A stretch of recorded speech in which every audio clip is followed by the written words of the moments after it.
वक्फ bill को लेकर छिड़े सियासी संग्राम की बात। वक्फ बिल के बहाने ओवैसी भाईजान या यूं कहें एआईएमआईएम चीफ अजहरुद्दीन ओवैसी भड़काऊ तकरीरें करने में लगे हैं। ये सवाल पूछा जा रहा है, ओवैसी को एक बार फिर मुसलमानों को भड़काने का मौका मिल गया, यह आरोप उन पर लगाया जा रहा है।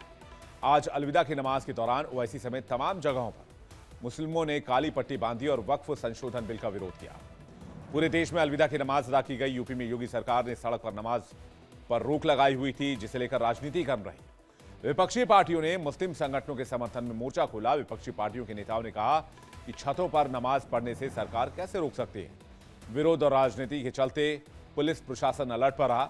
हालांकि लखनऊ, अलीगढ़, संभल से लेकर मथुरा तक शांतिपूर्ण तरीके से नमाज अदा की गई। मस्जिदों के बाहर भारी फोर्स तैनात रही। पुलिस ने संवेदनशील इलाकों में फ्लैग मार्च किया। सभी जगहों पर सोशल मीडिया पर भी कड़ी निगरानी की गई। ड्रोन और सीसीटीवी से भी नजर रखी गई ताकि किसी तरह की गड़बड़ी ना हो। 5 शहर की तस्वीर आपके सामने हम रख रहे हैं। लखनऊ में मुस्तैदी देखिए, एटा में फ्लैग मार्च, मथुरा में भी मुस्तैदी, संभल में भी नमाज पढ़ने के लिए जाते लोग और वाराणसी में भी चाक चौबंद प्रशासन व्यवस्था। अलविदा की नमाज के बीच वक्फ संशोधन बिल का विरोध भी देखने को मिला। यानी इबादत के इस पावन मौके पर कुछ लोग ऐसे थे जो अपना एजेंडा साध रहे थे। वक्फ संशोधन बिल के खिलाफ कई शहरों में काली पट्टी बांधकर नमाज अदा की गई। सवाल यह है कि इबादत की आड़ में एजेंडा क्यों, सियासत क्यों? जुमे की नमाज के दौरान इस तरह का प्रदर्शन क्यों? क्या रमजान और ईद के बहाने मुस्लिम संगठन अजहरुद्दीन ओवैसी मुसलमानों को भड़काने की कोशिश कर रहे हैं?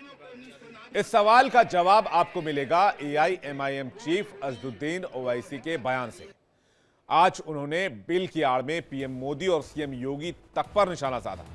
आपको सुनवाते हैं अजहरुद्दीन ओवैसी का वो बयान, लेकिन उससे पहले 5 अलग अलग शहरों की तस्वीर आप देखिए जहां पर नमाज के वक्त किस तरह की व्यवस्था की गई थी। नमाज के वक्त सुरक्षा व्यवस्था काफी पुख्ता की गई थी। पुलिस पहले से ही मुस्तैद थी। कई शहरों के लिए गाइडलाइंस जारी किए गए थे। और अच्छी बात यह रही कि पश्चिम बंगाल को छोड़कर देश के किसी भी हिस्से से कोई भी अप्रिय खबर नहीं आई, किसी भी अप्रिय घटना की खबर नहीं आई।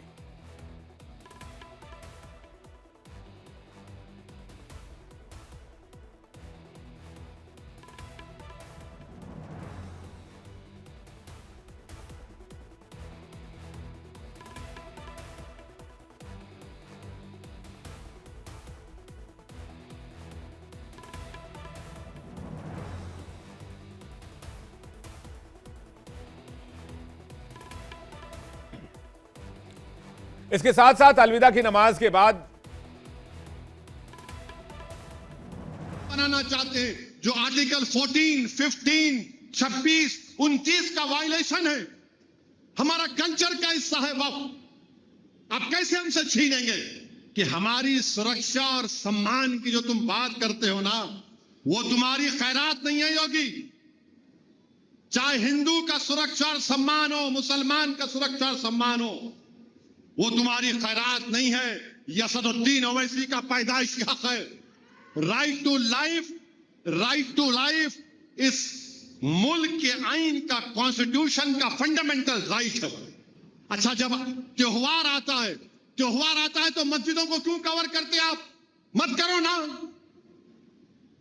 अगर ये आपका रूल है तो हर त्योहार में जिसका त्योहार नहीं है उसकी इबादतगाह को कवर करो। आप खाली मेरी मस्जिद क्यों कवर कर रहे हैं आप?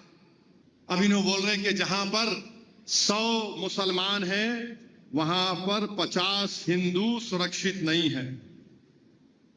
हम योगी आदित्यनाथ को ये बोलना चाह रहे हैं, भारत में ना हिंदुओं को मुसलमानों से खतरा है, ना मुसलमानों को हिंदुओं से खतरा है।